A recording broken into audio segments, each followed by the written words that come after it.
it's Sam here reporting for My Fashion Life at London Fashion Week. We're here at BORA AKSU.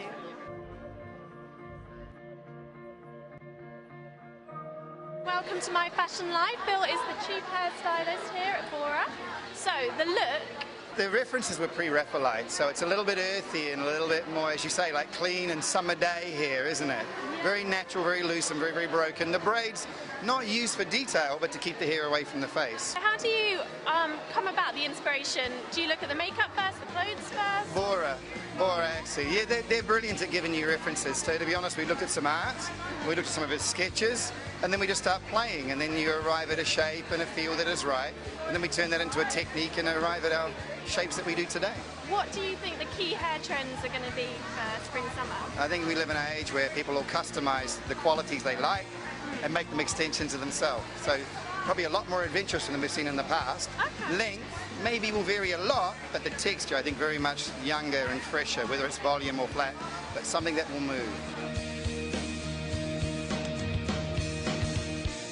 Jose is the chief makeup artist here at BORA. So the look is quite dramatic. Yeah, it's quite sculptural. You know, really working with the model's bones and contouring the face with a shadow color, basically. Which products do you use? I went with the organic pharmacy. Okay. Just because I looked at the collection and it looked very kind of, you know, very. The fabrics were all like a mix of textures. Is this season very much about the eyes, do you think? Yeah, I think so. I think it's about just a really strong, powerful contouring. Would this suit any particular colouring style, or is it just anyone? No, everyone. Yeah. For sure, yeah. So do you think this will be something that will filter This is, back you know, what I use on the eyes and I use on the cheek was the same product. Oh, really? So really a total of 2 products. I'm keeping it really simple. Wow. Yeah, that is yeah. quite amazing. So you do literally just build it up? Just build it up.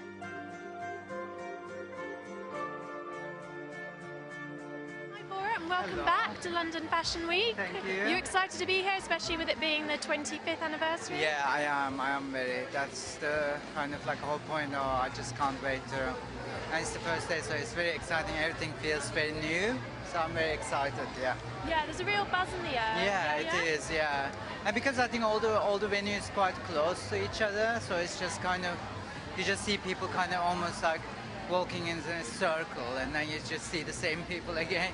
So yeah, it's quite nice. Got a much nicer feel, I think. Yeah, Sunset House is definitely the better location. Definitely. It just feels so good. So, talk me through the new collection. You've kept a kind of very whimsical, girlish charm. But It's actually based on, it started from Oscar Wilde's Happy Prince, and the whole idea of like how pitiful the prince statue was, like when he has all the gold and everything.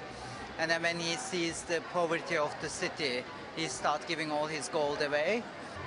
So it was about like the whole gold and, you know, what's happening, like the cliche things that we think, oh, it's very beautiful, like the gold and lace. And I try to all hide them behind these kind of dark shadows and layers. So it's almost hidden behind it. It's almost what you see with the eye, actually. You can't see it with your heart, and what you see with your heart, you can't see with your eye. You play with textures a lot, and you're very into your fabrics and your tools. Yeah. Where does that come from? I think I really like how the kind of couture and the techniques, and I always like interested in couture, and when they make this like one-off garment and like the way people work on it for days and weeks and months, and just to create something beautiful. And I think in this whole like mass production world, like I just find that very kind of excluded and very beautiful. Have you felt, with the recession when it hit, you felt it in the fashion world, and now that we're getting out of it, do you feel that fashion is being more optimistic, that we can... Yeah, I think like this whole recession, I think it was very challenging for designers, because I think the customer change and the designers change as well, like the way you see garment. I find it more challenging in the way that you kind of need to do your design process.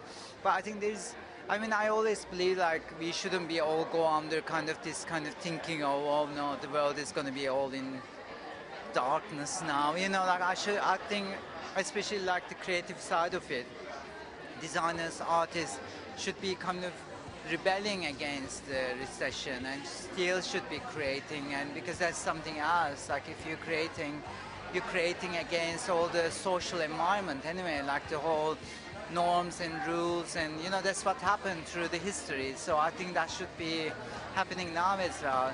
So I don't think we should all go into this kind of dark, gloomy, but we should go into more kind of optimistic thing. And it's came and it's going now.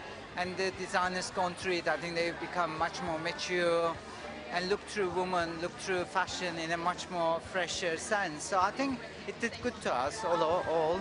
Yeah. Yeah.